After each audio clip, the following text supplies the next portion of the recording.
mira, esto va así ya. Mira, yo sumergido en sonidos lejanos, rapping desde Marte.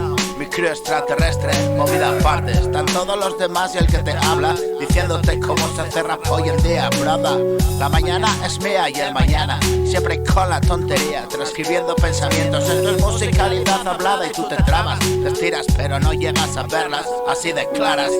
Palas duras nunca estaban y a las maduras les vuelven las ganas. Escuchando esto viajaba, solo dale tiempo porque nada prevalece a no ser las palabras bien dadas. Son las que te inspiran a escupir tus babas. Cavas un hoyo profundo buscando mis huesos pero nada.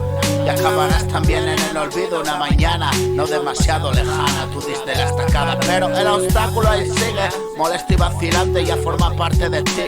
Aquí venimos a empujar, compadre, da igual que sostengas. Acepta la necesidad en el panorama del paisaje de las letras.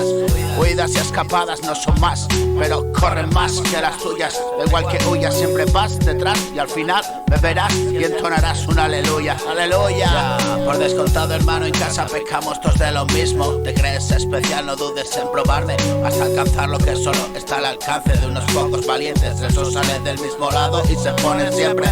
Calienta por igual enfrente, hace sudar aún más la noche a veces, hasta lo insoportable, y es entonces cuando ves solo un poco más la realidad de tanta tontería.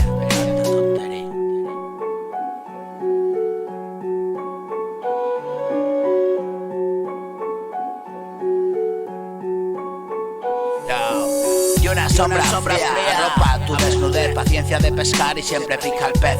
Te pongo otra vez la misma hez y mil maneras más que esperan para acabar lo mismo de otro modo. Lo serio y la ridiculez están echando un polvorón en lo poco que utilizamos de cerebro. Tu coco loco, por eso te agrada mi desagrado, ya sea que te digan mucho o nada. Yo solo quiero que tengas ganas de más mañana, dejarte loco, que corrobores mi puto éxito dándome siempre la espalda.